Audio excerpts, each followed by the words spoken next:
Hi, my lovelies. So today it's story time, and as you can see from my outfit and how I'm seated, today is going to be a long video. I decided to tell you about my experience in Germany. Like I think I'm just going to start with the first time or my first impression of Germany.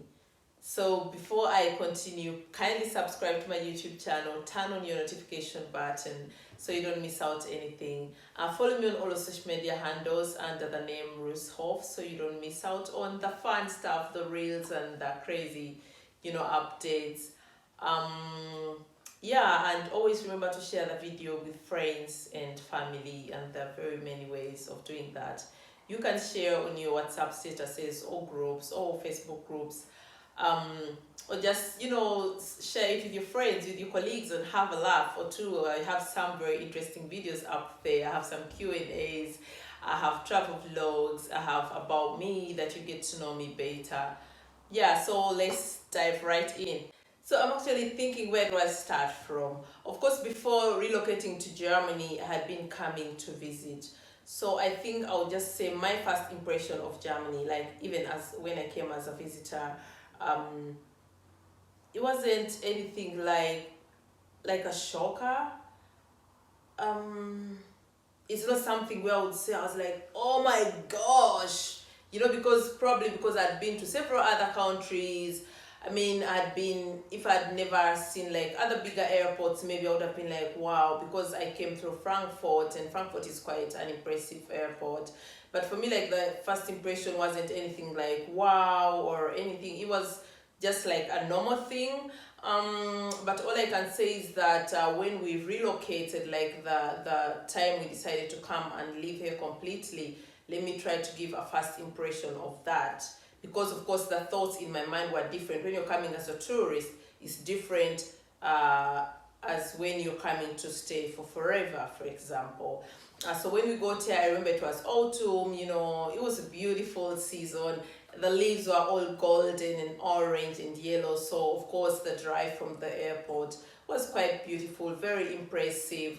But I remember my thoughts were so full of worry. Like I was like, oh my God, I can't believe I'm not going to be seeing my mom like, as often as I want. I'm not going to be able to say, you know what, mommy, can I come home now? So I was actually very sad to be leaving my parents back, to be leaving my safe haven back, but also like curious about what the future had for me. So I would say the first few months were okay because the weather was good. And then for me, my first shocker was when the winter came. And the year when I came to Germany, when I relocated, we had like a serious winter. And we were living in the countryside, not like, countryside, village, but the nice countryside, but still countryside.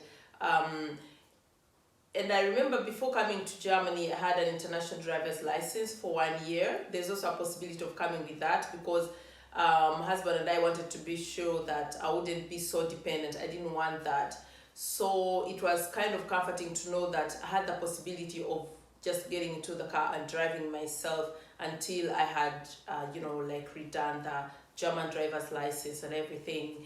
But when I saw how this, like when it snowed the first time, I remember, everyone was talking about drive carefully, or people were telling stories. Oh my God, my car skid off today while going to work. And in my heart, for someone who's just come from Uganda, I was like, no way, there's no way I'm ever going to drive here.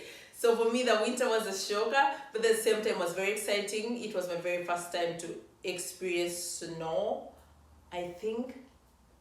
Yeah, like the real snow, because I had been to France and Switzerland, I think in early spring, and there it was still a bit of snow, but it was not like real winter. So the winter was really beautiful. I loved the snow. Like I always say, the one thing I've never gotten used to and will never get used to is the winter. On one side it's beautiful, like when we get snow. Unfortunately, we don't get much of that um, because we're ruining our planet. But the thing that I'll never get used to is the cold. and the dress code. You know, I really have a problem with having to put on multiple layers of clothes because I mean you want to keep warm. And to be honest, up to this time, I've not yet learned how to dress, I would say, appropriately according to like a typical German person, how they would dress during winter. I still love to wear like my short skirts, and I'll just put maybe some tights underneath, although I hate tights, but that's the only option. I hate jeans, but I have to wear jeans. So for me, I'm still, even after so many years, I'm still transitioning, because you wouldn't believe if I told you I own just 2 pairs of jeans, and that is one in black, one in blue, and I'm intending to buy a white one because I love the white color. But those are for me just practical clothes, like you'd say work clothes. Those are things I get to wear when it's like really, really biting cold. The next thing for me, or my impression of German, was the food. When I came or relocated to Germany, the first shock was how much bread the people here eat. Way too much bread, okay?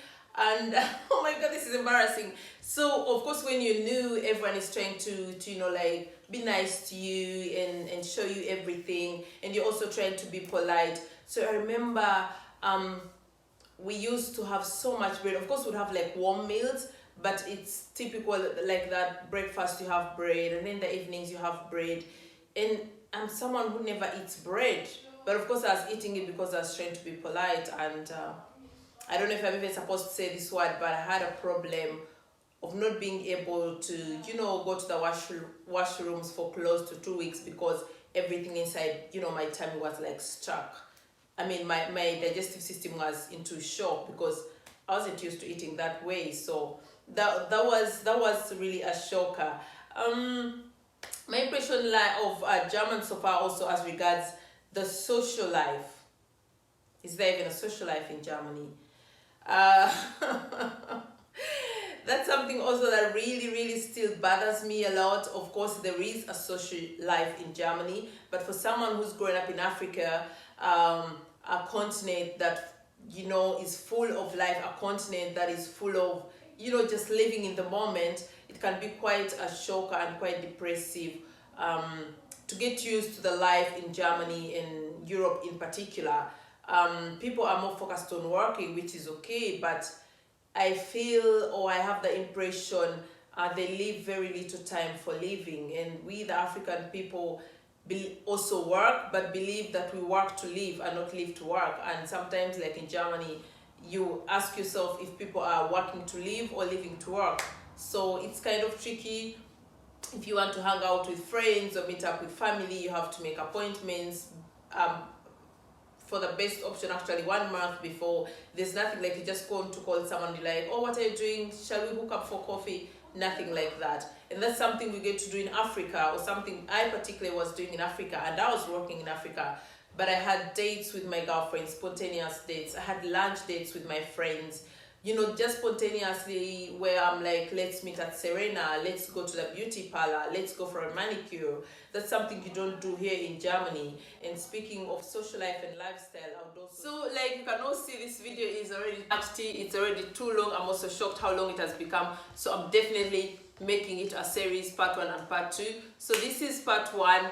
And next time we'll be talking about the part 2, but I'm definitely just summarizing everything because I just noticed it's going to be quite long. And then for the important or key issues, I will be doing particular videos about particular topics. So catch you again in part 2.